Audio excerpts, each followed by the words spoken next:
Great. All right, and I am going to mute you just for background noise, although it looks like everybody is muted at this point in time. But I want you to know that if you would like to share or have something to say, please feel free to share. And you can, since there's more people than I can see on the screen, just click the participants button, and then you'll see a raise hand button on the right-hand side. And then I'll be able to see that your hand is raised, and I'll know that you have something that you'd like to share. All right, so I think that's the main logistics for today. And so before we start, I'd just like to encourage everybody to just take a moment and connect in with that feeling that had you inspired to show up on this call today, because that's no small feat to actually take the time out of your day to come to a live call. So I want to thank you, but I also want to invite you to reconnect with that feeling and ultimately point you in the direction of that feeling throughout this call. Because I know for myself, often when I'm attending something like this, I'm attending to hear not just what's being said on the call, but I'm attending to hear more deeply what wants to be heard within me. And ultimately that, as far as I'm concerned, is what's most important to listen to. So just take that time in this space to let yourself listen deeply to what wants to be heard inside of you. And in terms of the inspiration for this call, something has been just, I think, clarifying itself inside of me since all of these massive changes started happening with, COVID showing up on the scene, with raised awareness around injustices on many levels, around people being impacted in many different ways by what's going on at this time, and people suffering. And I've been really listening inside to how to be of service and what makes a difference and what wants to get expressed through me. And one of the things that I noticed that I was looking for is who are the leaders that are showing up that I'm inspired by? Who is stepping forward in a way that I really want to get behind? And that's really beautiful and important, to look to our mentors, to look to those that we respect and receive from them. But what I also noticed was that there were some things that weren't being said by my mentors that I was thinking they were going to be saying. I was looking like, who's going to say this? And I realized, like, oh, I guess I'm going to say it. And what I think is becoming more and more apparent is that this isn't really a time for one or two or a handful of leaders to just kind of fix everything, or I don't even know if I want to use the word fix, but to address things. To me, what I'm seeing more and more is this is a time for all of us to come together in support of each other and to step forward in our own leadership and to really be willing to listen to that call that is inside of us, to be willing to step into that energy of inspiration. And maybe that's that energy of inspiration that inspires you to be here on this call now. But it's to own that and to claim it and to recognize that there's no one else that is going to do that in the unique way that you are going to do it. And that is such a tremendous gift. And as challenging as these times can be, to me, there's also incredible opportunity, because it's so obvious that more love is needed to come into this world. It's so obvious that there's room for greater expressions of loving, for greater open-heartedness, for greater understanding and listening and coming together. It's just so obvious that that's needed. And not one person can do that. But what we can do together and what the many can do is powerful. And it's perhaps more powerful than one person can do, even from a very incredible level of consciousness. Perhaps this is the time where we really look within and recognize that there is no difference between us when it comes to the source of who we are, and that each one of us is equally equipped to bring that into the world, that there's no one who is more equipped or less equipped to do that. And to me, that's a bit of a radical message. That's not what I was told, a lot of my adult life. I was told that I needed to learn more, that I needed to heal more, that I needed to do more, that I hadn't arrived yet, and that in order to share, you need to have arrived at a certain place. And so some of that, I will own, was my made up thinking in my head, but some of that was actually reflected back to me. So, what I'm saying is the opposite of that. I'm saying don't wait. I'm saying start now, in whatever way feels right to you. And this is going to be a Q&A. I'm definitely going to be open to answering any questions around this, but I do want to take some time to kind of just share my thoughts on that, and then I'll open it up. And like I said, if anybody has any questions, then please raise your hand. But can anybody relate to having inspiration to step out into the world, to do something, to be of service, to share in a way that has impact, and then starting to get thoughts of self-doubt, starting to question yourself? Like, can anybody relate to that? Let me scroll through the pages. Like, am I the only one that gets that? Okay, I'm glad to know I'm not alone in that. So to me, that is the biggest thing that gets in the way of all of us claiming who we are and expressing it freely in the ways that feel fun and joyful to us. And that sometimes it happens so quickly. We get an inspiration, or I'll speak for myself, I'll get an inspiration that feels like, oh, that's exciting. And then the negative thinking comes in so quickly, it's almost as if that's I could make the connection, like, oh, that's a bad idea, because clearly that idea comes with a whole bunch of fear and negative thinking, and I guess that's my intuition and feedback saying, don't do that. Now, I really want to clarify a distinction there, because the difference in quality of thinking between the inspiration that comes in and then the other thinking that says, oh, no, I can't do that. That's not for me to do, or whatever those thoughts are. Like, those are two very different qualities of thought. They have two very different feelings behind them. And the feeling of inspiration is full of hope, it's full of possibility, full of potential. It's also got wisdom in it if we'll hang out there long enough. And then that feeling of, oh no, I can't do that. That's too hard. That's not going to work. Who am I? Nobody's going to want to listen to me. Whatever those thoughts might be, those are so familiar. There's no feeling of possibility in that.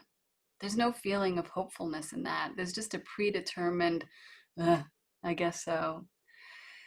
And so to me, that's the place to really start to put a wedge in there and start to intervene in terms of your self-interventions, is to start to be able to really make the difference, to really make the distinction between the difference between those qualities of thought, and to really see what happens when you allow yourself to follow that feeling of inspiration, and really allow yourself to let that be your compass and your guide to take you where you want to go.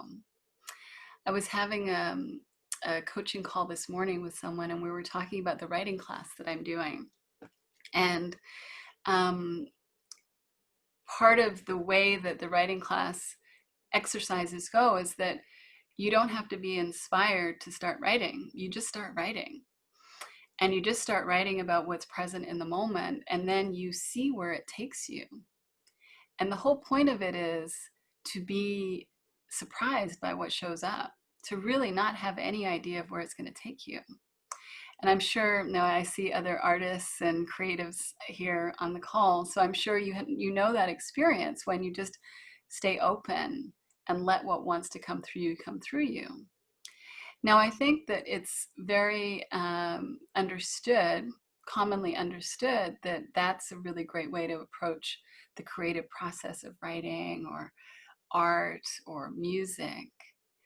But what I'm saying is, well, that's also a beautiful way to just approach the ordinary, everyday life that we lead. And that's what came through in the session this morning, is like, what if surprise is part of the day, not just what shows up on the page or on the canvas or in the music that's being created? Like, what if each day has that opportunity to let us follow the unknown and see what shows up and see where that takes us? And for me, what used to really get in the way of doing that, not that I do it all the time now, but I do it more now than I used to. But what used to really get in the way of doing that is that I relied on my willpower to get things done. I relied on my effort as a way to move things forward. And I also didn't trust anything. It's quite sad, but I didn't trust anything that felt too hopeful, that felt filled with too much possibility, because I didn't want to get disappointed. I was afraid of disappointment. And so I stuck with things that were very controllable. And I wasn't doing this consciously. It's not like I sat and thought, oh, I'm going to only do things that feel very manageable and controllable. I wasn't thinking that. But looking back, I can see that that was how I was living my life. And that was why I was working really hard, but I wasn't necessarily able to do a lot of things without getting quite burnt out and exhausted. And that's what happens when we rely on our personal effort and will to manifest in the world and to create. It's a lot of hard work. And it comes from wanting to stay safe. That's where it was coming from for me. Wanting to stay safe. And what safe meant was knowing, like for me, safe meant that I would be happy with the outcome. So there's no surprise if I'm doing something that I can pretty much predict the outcome. There's not a lot of room for possibility in that. And so without even realizing it, I was limiting myself by staying in the familiar and the known, and to what I thought I could have a good outcome that my ego would be happy with and that I could be satisfied with, and that I wouldn't be destroyed and feel worthless if it didn't turn out. Like, that's what I was afraid of. And it seems so silly, when I say it now, but it didn't feel silly at the time. It really did feel like my value and worth was dependent on what I was producing in the world, and that there was a connection there. It didn't occur to me that my burnout was coming from this approach to life. It didn't sink in that why I was feeling tired was how I was related to my own familiar thinking, and not being open to that deeper energy of wisdom and love and compassion that just has its own energy source that's not my personal one. It didn't occur to me that it was through not allowing that more into my life that was the problem. And so for me, that's when I really was sort of hitting a wall in my life, especially on the professional level at that point in time. When I was hitting a wall, then I just didn't really know what else to look. And so I started looking at different ways to work, because I was working as a therapist at the time. And that was how I came across the principles and, what's informed by the teachings of Sydney Banks. And for the first time, when this understanding really hit me, what I heard in a way that I hadn't heard before is the room for the humanness all held within our spiritual being. That there was room for both. And that my efforts to try and manage my human experience were actually what was working against me. And it was exhausting because you can't manage the human experience. And so what I felt on an experiential level, which I think everyone can relate to in some way, where you have felt your okayness in the moment, independent of what else is going on in your life. I think on some level, we all have that familiarity with being okay. And maybe it's fleeting at times, but there's that knowing inside of us that the okayness is there within. And that we don't need to fix or change anything in ourselves to earn it, to deserve it. That it's not about getting better in the ways that we think we need to improve ourselves. That that's not actually what we're looking for. That there's actually this space within that fills us up and allows us to live in a lighter, more generous, kinder way with ourselves and with others. And to me, that's when I really had a shift in terms of being of service. Because previously, it was very much about managing my burnout. Can I do that? Can I do that? Will I have the energy for that? Oh, I don't know if I can stretch myself that way. Like, there was just so much on my mind about how to pace myself, how to take care of myself, how to not get sick, because I was getting burnout and getting sick. It wasn't like I was, not having the results of that. But what happened was I saw that if I opened up to the unknown and allowed myself the space to see what happens without attachment, that there was a whole weight lifted off my shoulders. And that's when I started to really understand on an experiential level being of service from the overflow. Like, I had heard that, I agreed with that intellectually, but I wasn't living it. And when I started to live it, when I started to see more that by following that energy, following the direction that my heart wanted to go, following the inspiration, I had so much more energy to be of service. Now, that doesn't mean that everything that inspired me stuck. And I think that was one of the things that I held myself back with previously, was that it's like, oh, I've got to follow through. If I start something, I have to complete it. Well, no, I gave myself permission to see, like, what continues to have inspiration, what stays alive. And one of the things that the first thing really probably to come online at that point was my writing.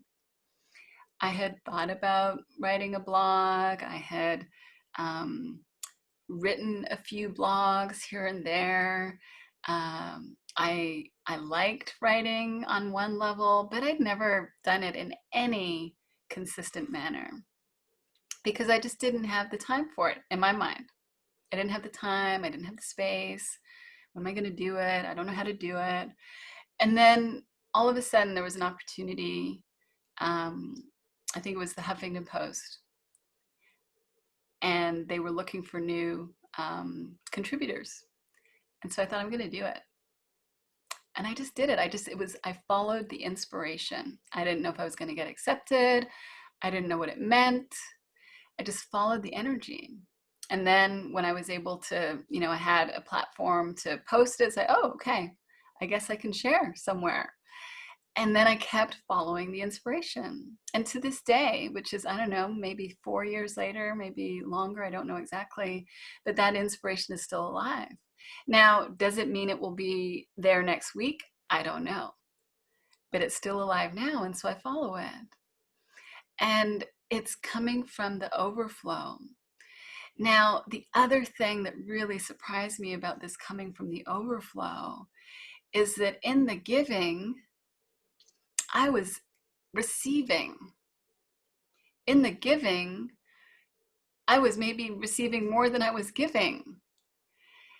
Now, this, again, it's not like, oh, I'm going to give so I get more. That's not how it works. But I hadn't realized how self-reinforcing it is to give from that overflow and receive from that. Receive from what is being revealed inside, and to live more in that space of inspiration. How much fuel that gives us when we do that. And so I went from kind of, maybe a metaphor I could use is like someone on a roller skating rink where you're hanging on to the edge. I was kind of living life hanging on to the edge, not really able to do much. I might have been shuffling along and getting it done. It's like, oh, well, what happens if I let go of the edge? What happens if I go out into that center of that roller skating rink? Well, yeah, I fall over, but I also get much better at roller skating when I start trusting myself. And that reinforces it. And so one of the things that my mentors, George and Linda Pransky, have said to me and many of their people that they support is go out and share this, because you're going to learn by sharing. You're going to learn by sharing. And that's what their teacher, Sid Banks, said to them. And they, like me, said, what do you mean? What can I share? I don't know as much as you know. What do I have to contribute? I'm like, share what you know. Share what you see. Share what's been helpful to you. And so I did. And that was me letting go of that rail and floating out into the middle of that roller skating rink, not knowing what was going to happen, if I was going to fall over my face. And I'm sure I've done that many times, but I started to see more of who I am, of who we all are. It's not really about who I am. I started to see more about who we all are, and that I'm part of that. I started to live in that feeling more. And living in that feeling more allowed me to stretch in a very different way than I had stretched before.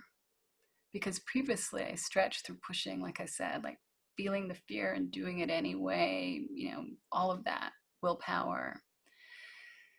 But this was stretching into surrender. This was letting go into a deeper trust than I'd had before. This was not about being attached to results. It was not about looking a certain way, growing a certain way, developing myself in a certain way. It was this trusting that by following that deeper knowing and that deeper feeling of inspiration, that things would unfold in beautiful ways and that learning would occur.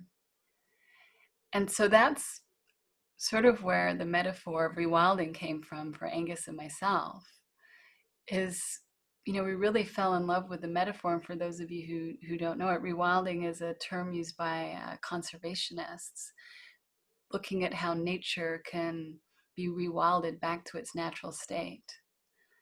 And one of the examples, there's a beautiful YouTube clip about wolves being reintroduced back to Yellowstone Park, and the unpredictable and surprising ripple effect of that was so profound that it even impacted the way the river flowed from just reintroducing a handful of wolves back into the park. And so Angus and I started to see that, wow, as human beings, we take on all kinds of conditioned beliefs. We enter into the world, as Angus would say, bright-eyed and bushy-tailed, and then all of a sudden we start to get bogged down by limitations of thought. But we can be rewilded back to our natural state of love. I'm not saying you get rid of all of those limitations, but the rewilding process can be in action. It can be unfolding. And for myself, what I see is the shift from trying to have a manageable life that feels, I guess manageable is the right word, felt manageable, like this, I can handle this, to a rewilded life, which is like, who knows what's going to show up? I don't know how I'm going to handle it, but it feels alive and exciting. It feels rich and fulfilling. And what, funnily enough, when I compared the before and after, in a sense, not that there is a real after, there's just an ongoing learning and growing, but the shift is that I don't feel burnt out in the way that I used to. And I do way more than I ever imagined I'd be able to, but not from that A-type personality place where I've got to get an A in everything, because I lived that and did that. But in a, wow, this is really fun, I want to do that, let's go. And it's just such a different approach for me to live life in that way.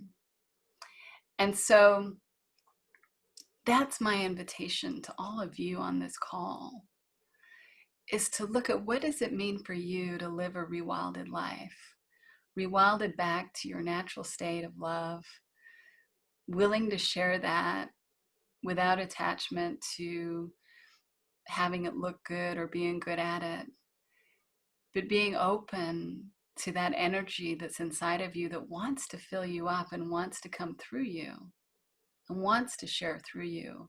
Where does it want to be expressed? Where does your heart want you to place that love, that impersonal love that can only come through you? And it really seems to me that the more people doing that right now, the better. It really seems to me that those voices can get a lot louder. And there's no way that there are too many of them in the world, right? So when that insecure thinking comes up and says, who am I to do that? There's no way there is not room for you to be expressing that way in this world of form. There's infinite possibility looking in that direction. And who knows where that's going to take us? Who knows what the butterfly effect is going to be as we all take our small, large, medium steps into living from that place inside of ourselves. And so, as some of you know, part of what I wanted to mention on this webinar, not that this is just about that, but one of those crazy inspired ideas that came into my head very recently was that I really wanted to support people with sharing their love in the world. I just felt really inspired to support more people in doing that. And I think part of it was because I was realizing, wow, there's a lot to go around here. Let's have more people doing this. And also what I have been so grateful for in my life is the mentorship that I've had along the way. I'm just so grateful for the support in that form. And I realize that it's all well and good to say, yeah, go share this and do it. But sometimes it's nice to have support along the way. And so I felt inspired to create a program that would be of support. And the other thing that was really on my mind when I was thinking about this program is two things. When Angus and I were running the Soul-Centered series, two pieces of feedback that I really listened to. The first was, and there was lots of feedback I listened to, but these were the two that were on my mind at this point in time. But the first was, these are the same old teachers that we see all the time. Now, at the time, my inspiration was that I had been deeply impacted by these same old teachers, and I wanted to have more people have access to what they were sharing. And so that felt right at the time. But that doesn't feel right now. It felt right to have some new speakers as part of the guest faculty, speakers that aren't necessarily centered in other conversations. And so that felt really important to me. And the other piece of feedback that I got, which I did address at the time, was that the cost of tuition was going to be a barrier for people. And so for the Soul-Centered series, there was a scholarship program available for that program. But I don't know that I highlighted it in the way that I highlighted it here. And so for this program, which is a 6-month program that starts October 16th, I really did not want finances to be a barrier to anybody who was a good fit in the program. Now, I can do that because I'm the one giving of my time, and it's pretty much, there's not a big production around it. And so it's going to be a program that I'm facilitating all of the weekends and the in-between supervision with guest faculty speakers popping up along the way between the weekends. And there may be more people than I know of now that want to participate in that way. So I'm here to answer questions about sharing in general. If there's anything you feel I could share with you that would help you step out into the world and do it, I'd love to support you in that way. I'm happy to hear any reflections that you may have. And I'm also happy to answer any specific questions about the program if they come up. And I did notice a couple of hands got raised earlier and they went back down. So I just felt on a roll with my speaking. That's why I didn't stop. So I apologize if the time has passed. But if those questions are still alive, please raise your hand. And so I'll formally open it up now, and I'll start with whoever raises their hand first. And if nobody raises their hand, then I will just keep sharing for a little bit longer and see where it goes.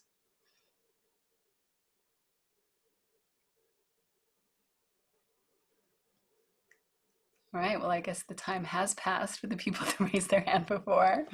Oh, you're raising your hand by, okay, let's see. Okay, Thomas and Ruth, but let me go, yeah, go ahead, unmute yourself, and then I'll go to Thomas next.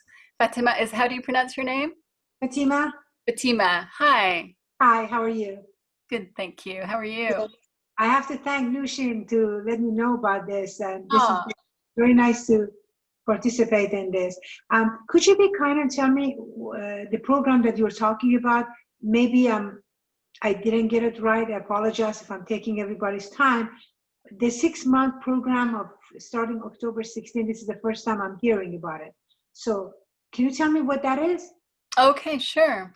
So the program it's a practitioner training program that's called the Rewilding Guide Training Program. And it's called Rewilding based on that metaphor that I mentioned earlier about rewilding ourselves back to our natural state and helping people to be able to point others in the direction of how to rewild their lives back to their natural state. And so it's a 6-month program meeting 1 weekend a month. Currently over Zoom, as the health restrictions will only allow virtual meetings of groups in California right now. So it's meeting for those weekends, and each weekend I'll give you the website link so that you can look at the outline. Each weekend has a theme that we'll be focused on, but the overall intent for the program is to really support people stepping out there into the world to do work that is of their heart's desire in terms of being of service to others. And it's going to be very much a experiential learning process. It will be very workshopy in terms of getting into it in the practical, as well as really deepening grounding in understanding that source from which we all come, who we truly are, because ultimately we can only give what we know. And so there has to be a component that is about deepening that inner experience of who we are, and from that being able to point others to who they truly are. Does that make sense? Yes, it does. But would it be more about becoming a coach? I'm saying that anybody who's wanting to share in the world and support others, it would benefit. So it doesn't have to be a formal coaching practice, but it's for people who are actually going to be in action, not just thinking about it. Right. And I'm happy to, I'm going to put my email in the chat. So I'm happy to set up a time to talk with if you have more questions. Does that work? Thank you. Yeah, so let me put that in here. Let me get my email right.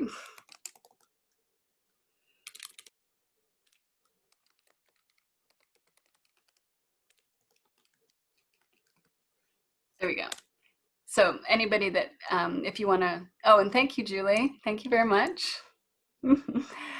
All right, so next we'll go to Thomas. Thomas, can you unmute yourself? Oh, Nina, you wanting to raise your hand? Okay, so let me, do you know how to use the raise hand button? Okay, so you'll go after Ruth. Thomas.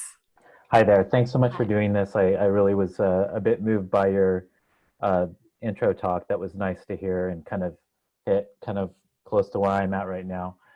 I'm sharing this understanding with people who are going through like really profoundly extreme trauma. Mm-hmm. And I mean like profoundly extreme trauma. And I feel the need to let them actually talk about the trauma at first.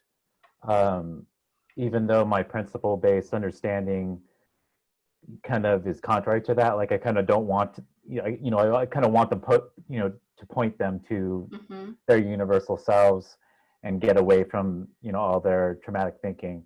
But for certain reasons, I feel like, at least at first, I need to let them talk about their trauma to a certain extent, not delve into and analyze or any of that stuff, but at least just like kind of an overview.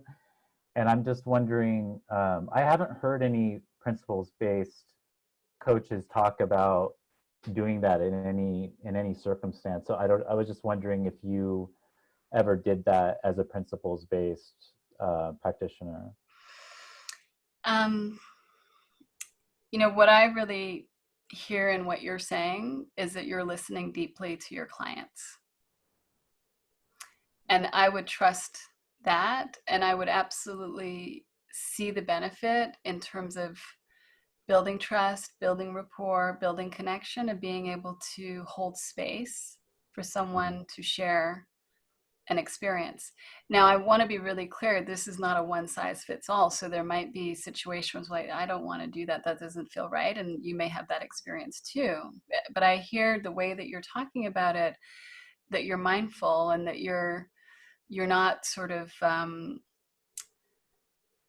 looking at it as that's the solution, but you're seeing how important that is to create space and to hold space for someone that is in suffering can be incredibly validating and healing. And to me, that is not, with the principles understanding, there is no prescription to it. There's no directive within it. So I couldn't say, oh, well, that's not a way to do it from the principles. No, it's a description of how experience is created. How you help people wake up to the truth of who they are is going to be what resonates deeply for you when you're in that state of mind within yourself. Okay. Yeah, that's kind of how I felt about it too. It was just like at first I kind of thought it was the right thing to do to actually kind of, put their trauma to the side and try to teach them that. But you see, especially at first, people it doesn't make sense to people at first, like, because they're so used to the Freudian idea of digging into the trauma to heal it. Everybody thinks that's mm-hmm. the way the trauma needs to be healed, and it's so wrong,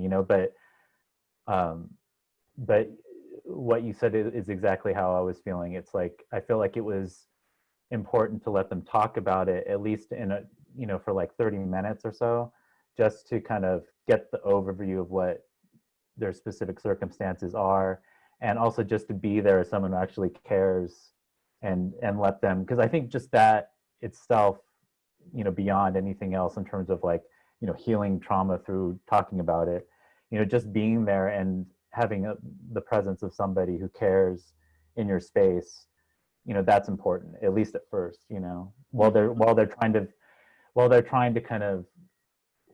while you're trying to kind of get across the principles-based understanding, because at first it just doesn't make sense to people, I think. Like, it just doesn't, it takes a while for them to kind of get it. So yeah, there's a lot of conditioning, like you're saying, that people have. They think it has to be a certain way. Yeah. And what isn't understood is that the healing comes from a transformation in consciousness, from a transformation in awareness. It comes from within them. Mm-hmm. And that when they're sharing with you and feeling supported and feeling your genuine human to human, soul to soul connection, they relax and their mind Mm-hmm. opens. Right. And in that state, they're able to hear more of their own wisdom. That's where it's always going to come from. And if they're battling with you thinking, well, you don't understand me and you're not listening to what I'm saying, don't tell me it's just thought. Like, Right. they're not getting that experience. But if Right. they're genuinely falling open in your presence, they're going to, from within, hear what they need to hear. Right. Excellent. Thank you so much. Appreciate You're it. welcome. Lovely to connect with you. Good to connect with you. Yeah, take care. We'll go to you next, Ruth, and then I'll go to Nina. I have to remember Nina. Thank you, Rohini. Hi. Hi. Your opening remarks had me in tears. Oh, No, in a good way. yeah. Feeling Thank you. inspired. Thank you. And I don't know if I can take 2 minutes to say something to Thomas as well. As I think that's so beautiful that you allow people to be human. When someone's suffering, I think what we want to hear, or we want someone else, is to acknowledge our humanness and our suffering and the feelings that we have. And wow, that really touched me. Yeah. I think that's wonderful. And I had a couple of questions, and these are logistics, so it's nothing too high and mighty. Sorry. That's fine. For the training program, we're to do one monthly recorded coaching session, whether it's paid or unpaid. For someone who doesn't already have a practice in place, can I just grab people off the street, my friends? I mean, what, can I do that? Yeah, see, that's part of the point of that, is that's in the sharing that we learn more. And so, and it doesn't even have to be a one-on-one coaching session. There could be different ways of sharing, but it's about looking at what's there to see in terms of what unfolded during that time, and just getting reflective about it.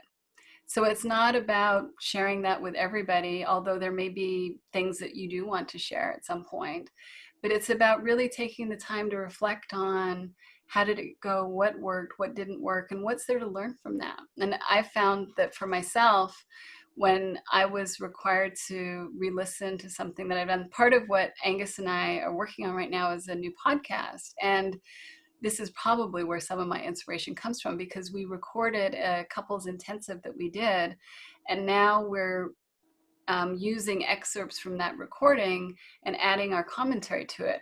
So I have re-listened to all of these sessions so many times, and I have learned so much from that experience of listening back and seeing things that now, because it's quite a bit later, going, wow, look at that shift. Like, it's just been a deepening process. So yeah, the answer to your question is, yeah, you can do it with anyone in any way that makes sense. Does it have to be verbal? I mean, if I write something and it goes out to different friends and they respond back, is that acceptable? Yeah. See, for me, the important part is that this is about sharing. I want people to share and to do it in a way that makes sense. I don't want, there's so many trainings where it's just about intaking, and having our own insights. And I'm like, well, actually, I want to do a training where people are actually doing it and having the experience and feeling what it's like to share. So that's what's important to me. Okay. This is not about consuming. This is about really being of service. And there's lots of ways to be of service. Okay. Thank you. And the last question, the whole 6 months, I know in the information you had, is all virtual. It's all online, right? But you also said if there was a break in the COVID restrictions, that you would have it on site. Is that a requirement if that happens? Or no, if that opens up, I'd love for there to be that option. You know, but they would always be available, and it wouldn't be a requirement. Okay. Thank you. You're welcome. Thank you, Ruth. Thanks. All right, I'll go to Nina, if you'd unmute yourself. And then let me try and give people some logistics. If you would like to share, I can't see everybody. So the way to share, the way for me to know that you'd like to share is to click the participants button. And then over on the right-hand side, there should be a raise hand button. And then if you click that button, I'll know that you'd like to share. Go ahead, Nina. Hello. Hi. Can you hear me? Yes. Fine. It was so lovely to hear your welcome, or the whole thing you said in the beginning. That was very lovely. And I was thinking that I really want to be in this field of sharing love. Mm-hmm. It's been on my mind or in my heart for some years. Mm-hmm. But the last year I have felt that I needed to see a little bit more for myself before I go on that idea to find out how I can share. But I have actually been sharing some few years ago because I was a mindfulness trainer. This is more personal what I say now, but I will ask you. So I have the feeling of sharing something, but now I feel that through the rewilding program, I feel that I've seen some more for myself. And I want, as I said, I like to be in that field. I like to be with you in this program, but there are things that makes me fear. And that is a bit what Ruth was asking about. This is the commitments.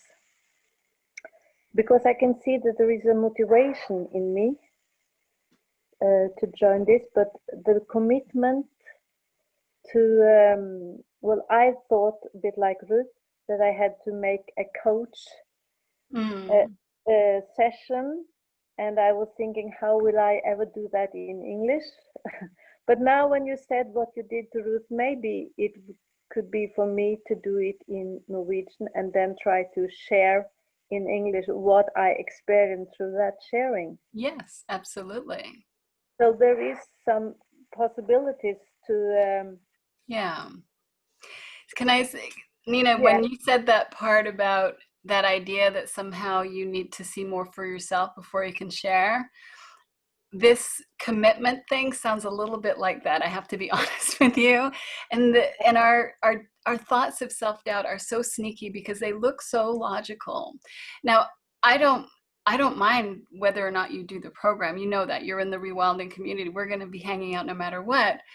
But that desire, that calling within you, that's what I'm encouraging you and everyone else on this call to listen to really follow that. And those thoughts, like, I don't know how I'm going to do that, like that will all get worked out along the way, because that deeper calling is going to show you. And you don't need to see more. You have what you already see, and you just start there. And so, you know, my encouragement is to, like I said at the beginning, get really clear about that distinction between you can follow that feeling of inspiration and ignore those thoughts that come in very quickly sometimes after you get it, because it's scary. I mean, on a human level, I get it. I live it too. I was nervous even before doing this call today. I said to Angus, I'm nervous. I didn't say it to him, but for those of you that are in the rewilding community, you know how he gets nervous doing Facebook Lives around the technology. I'm like, oh my goodness, I'm feeling like you feel before Facebook Live. But it's just like this inspiration that we are all given, like that's enough. It's got everything you need in it.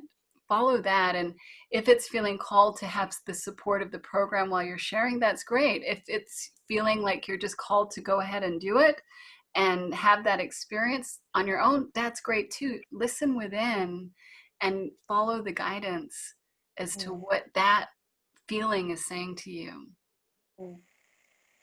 Because that was what I heard now. Because I've been thinking of this when you told us in the group first, but then I was hesitating and thinking, no, I must wait. I'm not ready. Yeah. And there are reasons that I shouldn't do it now, because I'm going to be grandmother in 1 month. Aww. And my health is not that very good, but I have been having this in my heart for so many years. And now when you talked, and I could feel that, oh, it's just to be in this field and to wanting to share this love, that's a very great holy thing for me. Yeah. So That's it beautiful. was such lovely when you spoke about it, and I become calm, and I was thinking the unknown is not dangerous. Mm-hmm. That's the it. The unknown will meet me, and my soul is probably in the unknown already. So it's just my thoughts popping up. Mm-hmm. And just to share these fearful thoughts with you, and that you understand them, is helpful. There you Thank go. you. You're Thank welcome. you. Thank you so much, Nina. That's beautiful. Thank you. Next, I'll go to Carolyn. You could unmute yourself, Carolyn. Hi. Hi. I still see Nina. Oh, I see you. Oh, there we go. Look at me showing up. Look at me. I think I've told you I taught this years and years and years ago with a friend, and it went really well using a book by Jack Pransky about parenting. And then it kind of, drifted away from it. Now I'm back. And I thought about teaching it, and I tried with the one person you and I know in common, and just went nowhere. And I felt so bad about that. And my possible calling to this is I hate seeing people suffering. I hate it. I want to cry because I see so much of it, and they don't need to do it. So I don't know if there's a question there for me, except that the people I know, I can't help. The people I know personally, the strangers, there's a chance. So, which is too bad. And you know what it is, Carolyn, with the people we know, it's harder for them to listen to us. Yeah. It's harder for them to hear. Yeah. Yeah. And I think, well, maybe they don't see me as together yet, but I don't know what it is. I can make that up or make up something else, but I know that I am so much more grounded since starting the 29-day thing than I was. So I got to say that. Thank you. And I've got this I was going to talk about, I wanted to mention the techie stuff. Like I'm in the camp of like, how do I do this? Push that button. Well, wait a minute. What just happened? I pushed the wrong button. So that's a little terrifying. So maybe there's a class on that somewhere. And the other thing is money. This has been a thing for me since I was very young, but my mother worshiped money. It was her God. That's all she thought about. We didn't have enough. We never had enough. And so I've been looking at that as part of my conditioning, and, we're retired. And so there's no paycheck coming in. So I'm just speaking about it to say that that's going on right now about, how to do this. And And I love what Nina said. I mean, I could just say, yeah, me too, to all of that, self-doubt and how do I do it? But I guess that's all. Those are the kinds of questions wrapped in all of that about. So I'm not clear. Is there a specific question? Well, will there be a class on the tech? Oh, the tech. Yes, I'm sure there would be tutorials on anything techie. I'd be happy to help with that. And probably others would be happy to help too in terms of figuring that out. And then what was the other question? I think the one I didn't say was, geez, am I going to be good enough at this? Yeah. Because I wasn't able to help my friend, and I gave some workshops with some of my friends in there, and they never came back and said, boy, that's interesting. Tell me more about that. I think that I really appreciate you verbalizing that and just, saying it out loud so that you can get it hopefully off of your mind, because that it's not actually about you being good at anything. It's about you sharing what's in your heart to share and letting the chips fall where they may. Right? I can't be responsible for the impact that I have with others because it's coming from inside of them. All I can do is show up with as open mind and an open heart as possible and be of service.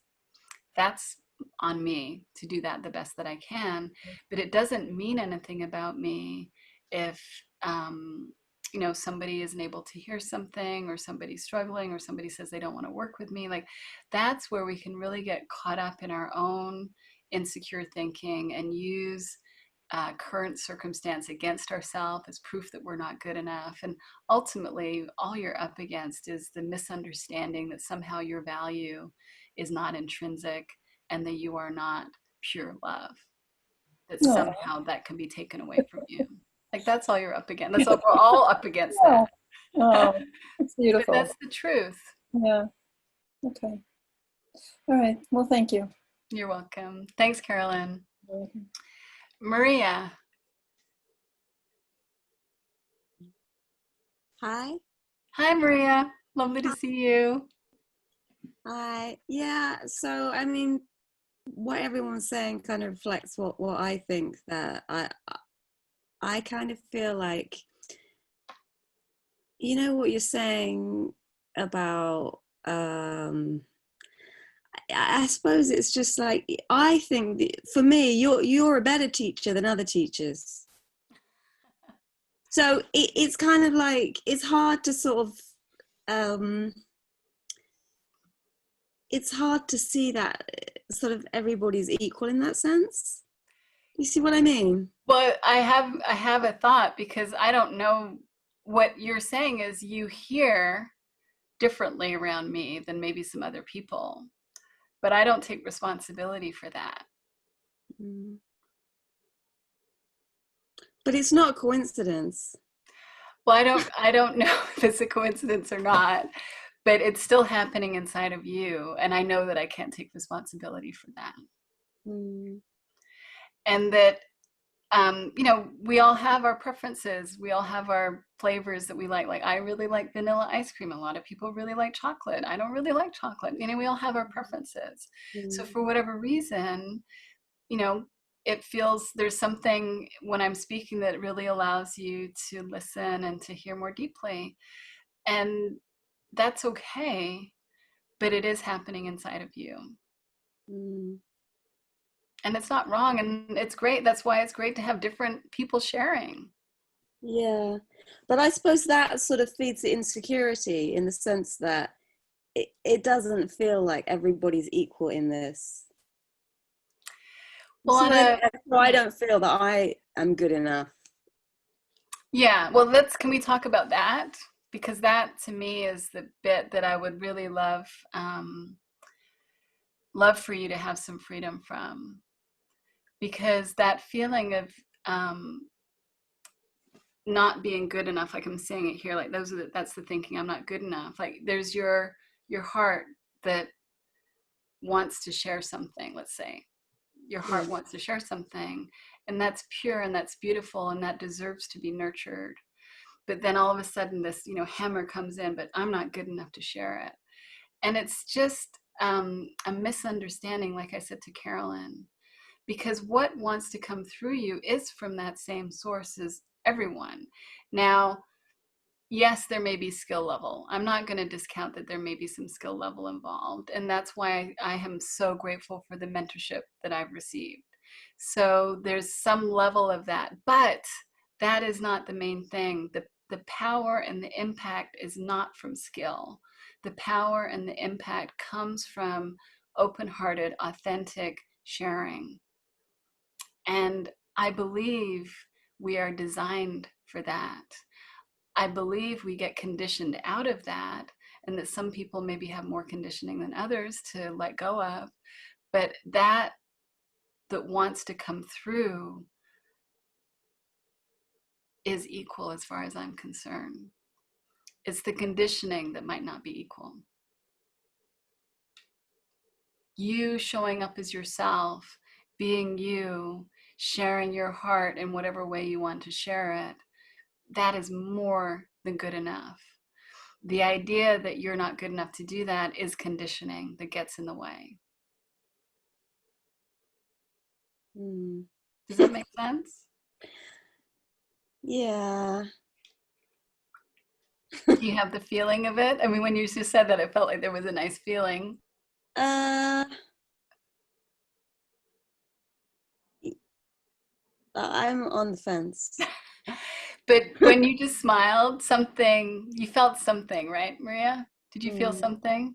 Just that smile looked like something. I don't know. I felt something when you were sharing it at the beginning, what you were saying, about don't wait, because that's what I think. I think I have to wait. Yeah. Because I don't know anything. Because sometimes I really feel like I don't know anything. Yeah, well, I don't know anything either, but I don't wait. I don't know anything a lot of the time. I get it wrong. I upset people. I'm clumsy at times. But to me, that's the learning curve. And none of us is going to be able to express this perfectly as the unconditional love that we are. None of us are going to do that. But there's just, to me, it's like the time is now to just start doing it. And that in the doing of it, we learn as we go. And it's not about being better than or less than. It's about aligning with that which is in you and feeling that more and becoming more open to that inside of you and letting that be what fills you and fuels you more and more. And when that fills you more and more, you can't help but share it. You share your love with your daughter, you share your love with your husband, with other people in your life, that you're doing it already. Like, that's the other thing. It's not like you're not doing it, but there's just rules that you've got, like, well, I can share my love here, but that feels a bit too scary, or I'm not good enough to do it there. And I'm saying, no, that's not true. And I guess I do have a little bit of, or maybe a lot of, an agenda, because it feels like this is what is being needed right now. When I see all of the divisiveness and the polarization happening, I really believe that through more people sharing more open-heartedly and authentically from that loving place, that can shift things. But I do think it needs a lot of us doing that. So that's my agenda. I'll be transparent about that. but it feels good. It feels really good. It's not something that I'm asking you to sort of sacrifice yourself for. I'm suggesting really follow what's in your heart and don't listen. Do your best to not listen to that thinking that says you're not ready or you can't do it now. And that doesn't mean I know how that should look for you. Only you can decide that. But I just don't buy into that, any of that thinking that, you've said it, Nina said it, like, oh, I need to know more. I'm not there yet. I'm like, no, I don't buy into that. This is your natural state. Love is the natural state of every single human. That is who we all are. We all express it in our own way and are in different flavor, but it is not something that we need to earn. It is not something that we need to have a skill to develop. We just simply need to trust it and allow ourselves to open to it and be willing to share it and see how, and step into the unknown, as Nina said. to step into the unknown and see what's possible from there. Yeah, just one more thing. That's one of the things I think I find difficult is about not being attached to outcomes, because on the one hand you want to help, and on the other hand maybe you can't. So, yeah, you know. you don't know what the outcome's going to be. We can't know that, but we can know what feels right. You know, like if someone stumbles, I reach out and I do my best to grab their arm to stop them from falling over. Do I miss sometimes? Maybe. I'm not going to get there fast enough, but I'm instinctively going to reach out and try and stop them falling over. It would not feel good if I tried to not do that. So that thinking that says, oh, I'm not good enough, is like, well, I'm not good enough to stop that person falling over, so I better hold my hand back. That doesn't feel right to me. It's like you do it, you do your best, and sometimes you have an impact that looks the way you think you would like it to look. Sometimes it doesn't look the way you want it to look, but who knows what the real impact is. I had someone who I did one of my first 3 Principles mentoring sessions with, where I recorded for Michael Neal, and I'm sure it's partly my conditioning, but I can only remember every bad thing he said about that session with me, which was how I was teaching and how I wasn't listening. And, you know, and I must have had a lot on my mind because I was sort of fumbling around trying to share an understanding that was different than what I've been sharing before. I got an email from this woman, however many years later it is now, a long time later, saying how much that session helped her, because I did it for free, and we didn't stay in contact for whatever reason afterwards, and I had no idea. I didn't think it had any impact, especially based on the feedback he gave me. I'm like, oh God, I really messed that one up. What did I know? It did have impact. Sometimes it does, sometimes it doesn't. Sometimes we don't know if it does. Sometimes we think we do have impact, and the person's like, what are you talking about? That didn't help. We just can't, that's beyond what we can know. So I just encourage you to listen to your heart and to really do your best to recognize that you can ignore the other thinking. It doesn't have to take precedence. It doesn't have to be what runs your behavior. Okay. Thank you. Thanks so much for sharing. Laura, I'll go to you next. Can you hear me? Yes. Hi, Laura. Okay. Hi there. Well, I can relate to everybody who's talked so far about the doubts. But my question is about, after the class is finished, are we like following you or in your group underneath you? Or is this something like we branch off on our own? That's my first question. And second question is, like, I'm with, I think I forgot who it was, Caroline or someone, saying, I don't think family would hear me.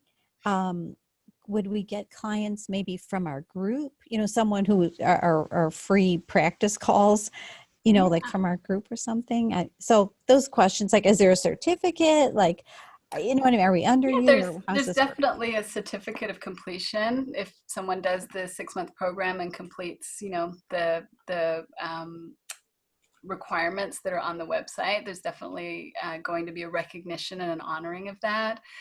In terms of, are you going to be under me? I'm not looking to create any kind of hierarchical relationship on that level. So it would really be looking at what do you want to do with this in the world, and how do you want to express it, and what calls to your heart. Now, for some people probably on the call don't know that Angus and I did a 29-day online program called the Rewilding Experience that we loved doing, and then there were quite a few people from the group that wanted to continue in an ongoing monthly program, and so we're continuing that Rewilding community as an online program monthly.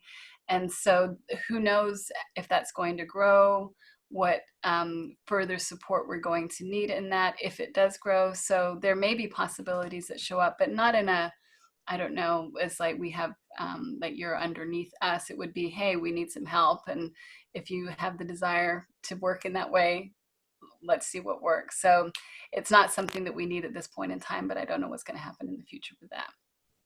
Okay. Yeah, that answers, if we wanted to create our own service or whatever. Or Absolutely. however when it wanted Yeah. to. Yeah. It's not like you would have to always work related to what I'm doing. Absolutely not. It's like you get to do your own thing. Yeah, I don't have a plan right now, so I have to And that's think about okay. if something comes up. Yeah, that's okay. Okay. And just again, like for everyone, it's so common for when that feeling of inspiration comes forward, that's really about stepping into the unknown and stepping into a fuller sense of who you are. It is so common for insecure thinking to come up. It wouldn't be normal if it didn't come up. So to just know that that's normal, and also know you don't need to listen to it. It's not, and it's very different. Like sometimes it flips the other way. Sometimes the wisdom is saying, don't do this. That's not the right thing to do. And insecure thinking is, oh, but I don't want to miss out. You have to make that distinction within yourself. So if it's the other way around, you want to be making sure you're just listening. Like, what is that deeper knowing, that deeper feeling of inspiration calling you toward? And trust that and just ignore the rest. All right. Thank you. Lovely hearing from you, Laura. Dawn, go to you next. Hi, Rohini. Hi, guys. Hi, everybody.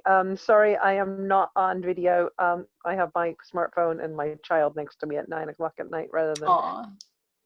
All good. I can hear you. But trust me. Yeah, hopefully you can hear me.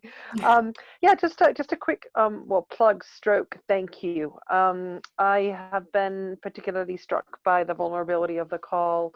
Was also really pleased about the faculty you've chosen.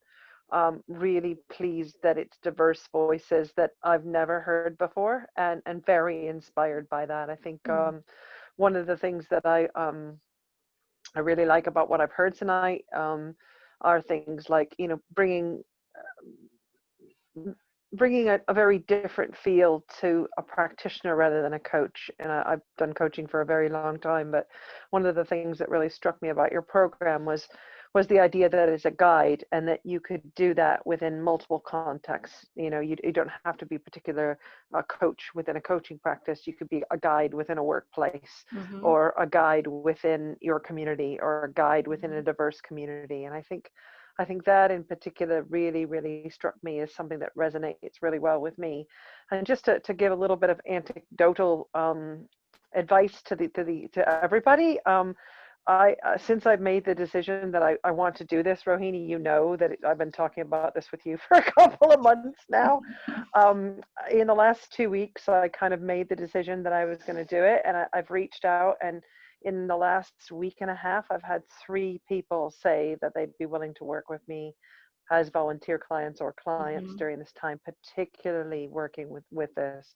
So for some bizarre reason, I think once I made the decision and I was committed, and I opened up my heart to the idea that that this understanding needs to go out into the world, that people just made themselves available. Because I think one of the things about doing the rewilding experience, or you said this once with Angus and it really touched me, it's we don't have to share anything we haven't seen. We don't have to be experts in this. It's just sharing to the level of understanding that we have within the moment. And for me, when I share this, even in the group, which I love, the rewilding community, for a plug for everybody who doesn't know, is just such a worthwhile investment of my time, energy, and yeah, it's just such a beautiful thing. And for me, I feel that seeing so many faces on this call is just something that it's growing. It needs to grow within the world. And yeah, I just feel so inspired today. I've been really, really blessed with kind of a message from the universe about what I don't want to do anymore, and really just having people say that they want to work with me when that's my biggest fear, that I won't get clients. And all of a sudden in the last week and a half since kind of making the decision to fill in the form, which I was dreading, I've had kind of 3 people say, you know, yeah, wow, we'd like to work with you, you know, and that's been really, I never knew that I could do that. So yeah, but thank you. And I just wanted to just put that out there to anybody who is having any doubts, and thank you to everybody who's asked questions, because I'm gaining so much from the thought that people are putting into their questions. And that's all I wanted to say. Thank you. Oh, thank you, Dawn. It's such a great example of how when we point our mind in a direction, we get met by wisdom there, and how things just kind of turn out. So I think that's a really beautiful reminder for all of us, that when we listen deeply and say yes to that, we don't need to worry about anything other than the next step that's right in front of us. And things show up along the way that we can't predict, that we don't know, that we would never have imagined. And that's what's so amazing and beautiful. And I absolutely believe that this understanding, you know, can help so many.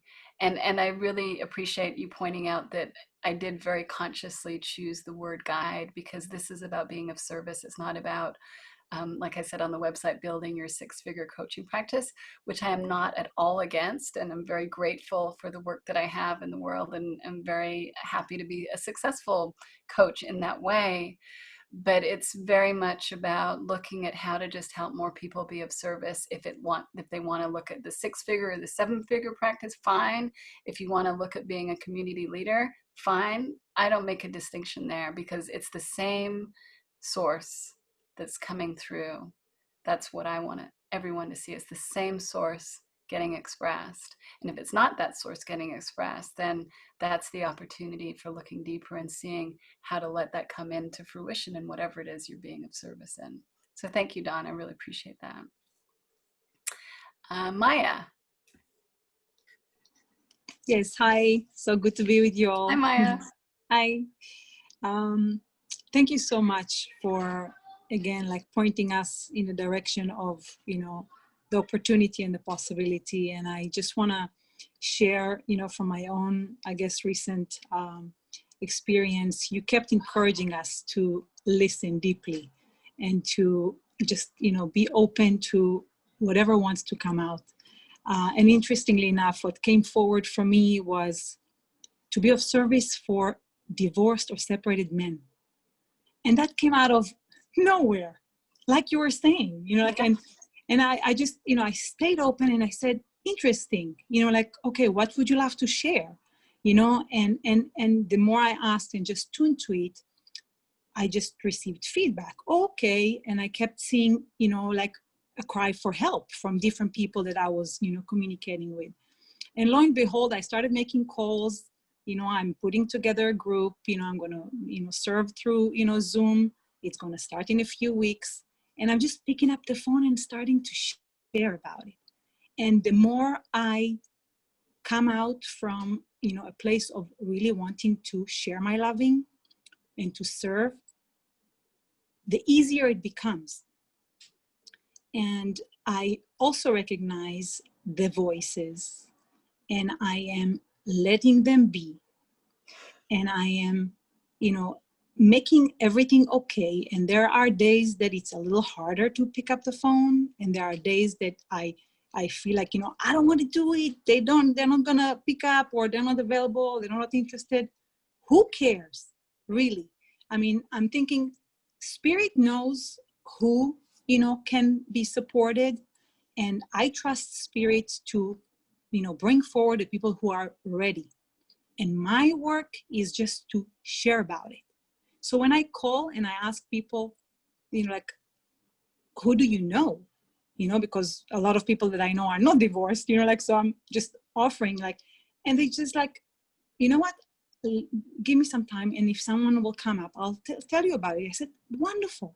Thank you so much for your time. It was beautiful connecting with you, and just moving on, just being able, you know, like to do just this little thing. I know it feels like, you know, small or big, you know, it depends how we look at it, but just being able, like willing to pick up the phone and do it has been so helpful. And I so acknowledge and thankful for you, for giving us like the I guess the small steps of how to do it. Just to like listen and be willing to take the next step. And Spirit is absolutely guiding, and the ideas keep flowing. And I guess the job is just to follow, like, to be willing to take this step, even if it doesn't make sense. And who knows what's going to happen, but I'm excited. Oh, I love that, Maya. And that's such the spirit of what I'm saying, is that when you're following, it's actually quite easy.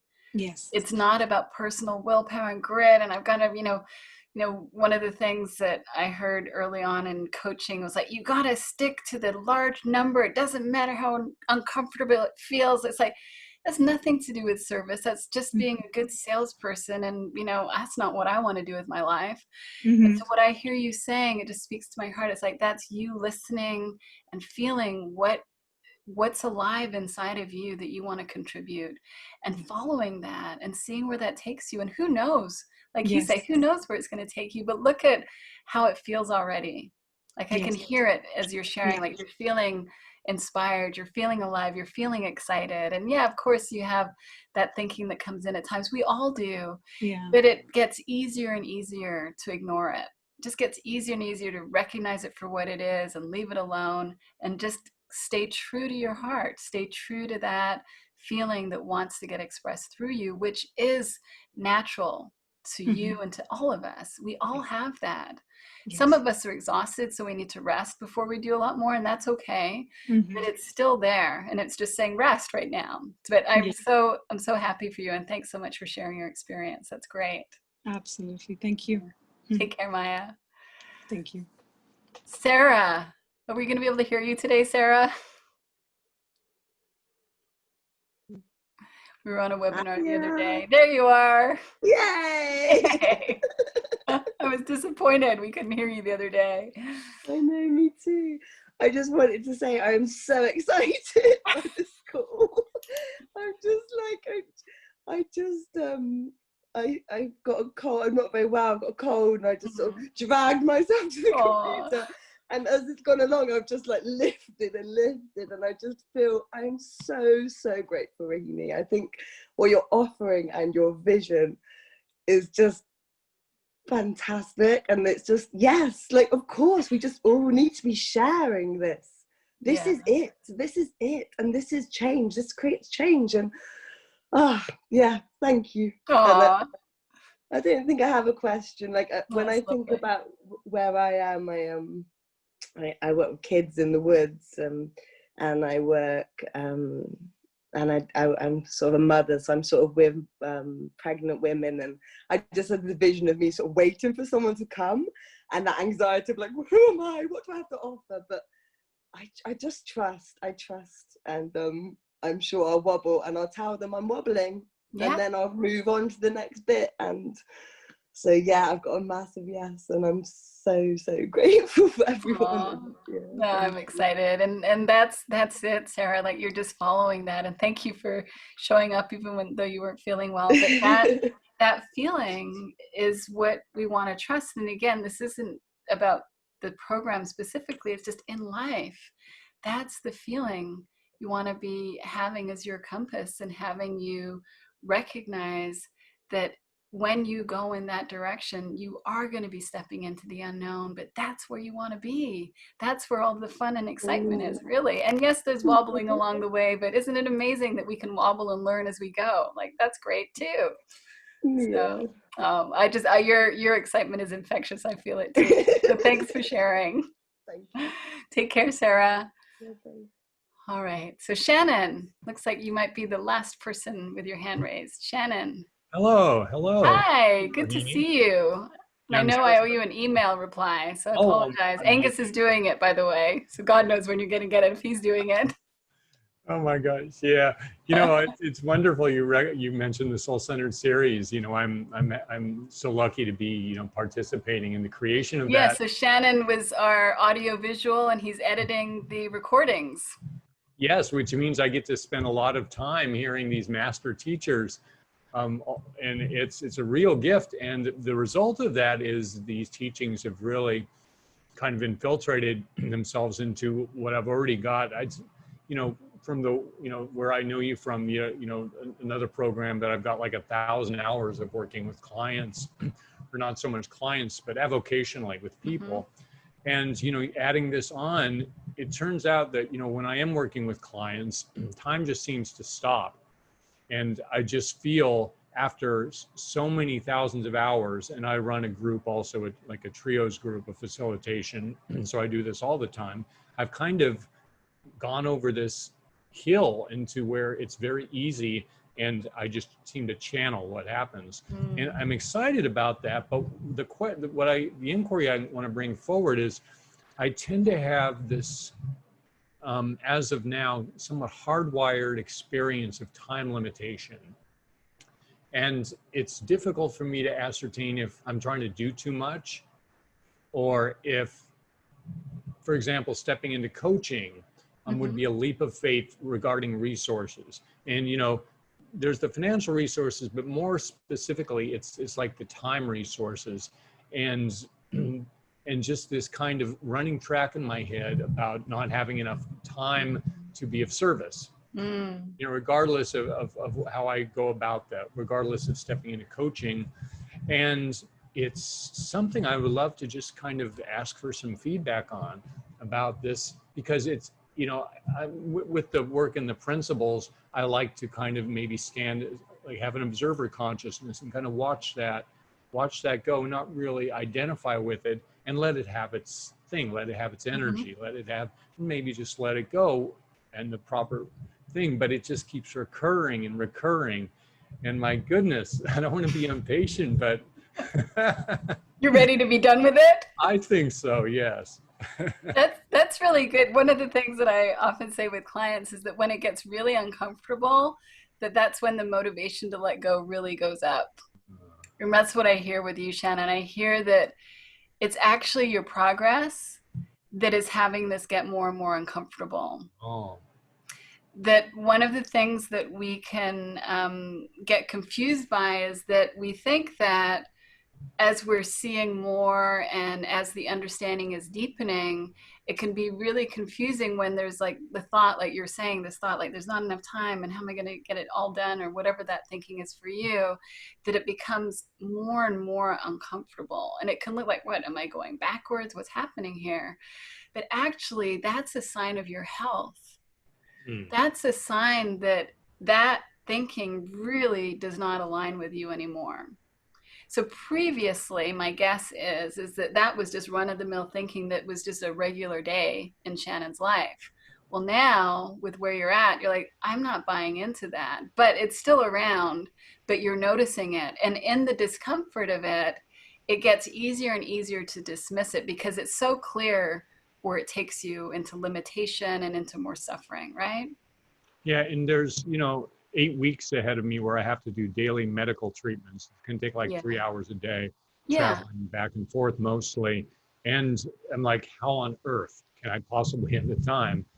So I'm sense it's connected to health and well-being this as well. And maybe it's part of the healing process. Well, the time, and is there a specific thing that you're worried about having time for? Or is it just time in general doesn't seem like there's enough of it? Well, it seems like circumstances have brought me certain synchronicities in terms of kind of developing my existing business that I want to honor. And at the same time, I feel I'm kind of with my mastery. I'd like to really understand, like, service calls to me in terms of helping people who are sick, who actually are physically ill. And the coaching possibly, it seems like I'd like a strong service initiative. And if this grows vocationally, I don't need to be focused on that so much yet. Just as a service initiative. I hope I answered your question. No, you did. What I hear, Shannon, is that you do have a calling inside of you, and then your mind comes in, but I don't have enough time. I've got this, I've got that. And what I would suggest to you is that follow the calling and the logistics will reveal themselves to you. Thank you. And you know what? It's almost like I know that, but I forget it all the time. It's good to be reminded, right? Yes, thank you much. You're welcome. Well, it sounds like you heard it. I love that. That worked. Good. All right. Thanks, Shannon. I'm willing to hang out here. Sharon, I'll go to you next, but I know, people need to leave. This is recorded. I'll be sharing it. But I'll hang in here until I can't hang in here at 2 o'clock, but it doesn't look like we're going to go that long. So Sharon, can you unmute yourself?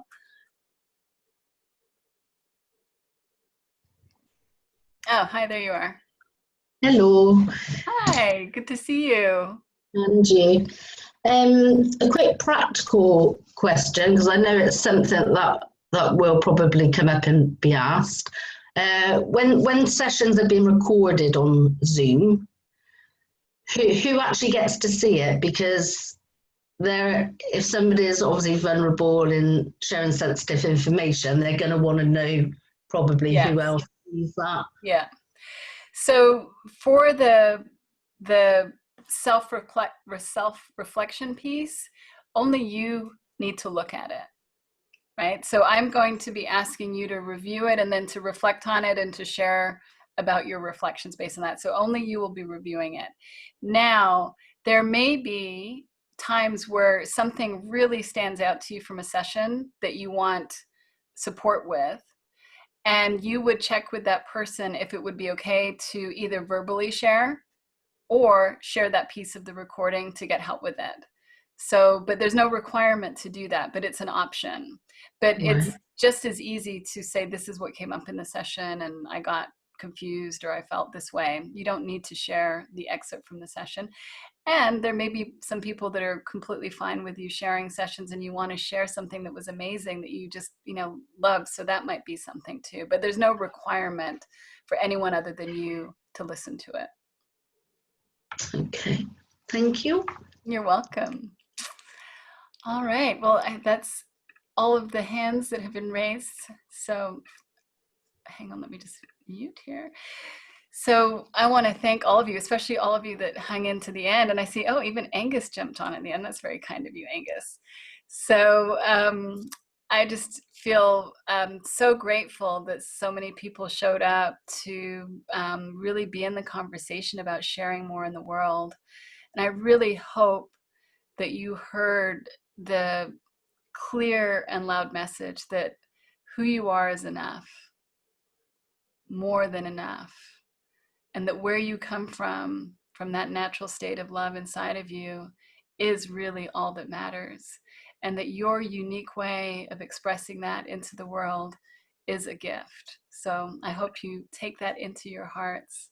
And I'm sending you off with love. And I'm going to, hang on, I know Julie put in the website for the program. If anybody has any questions about that, you can look at the website. You've got my email.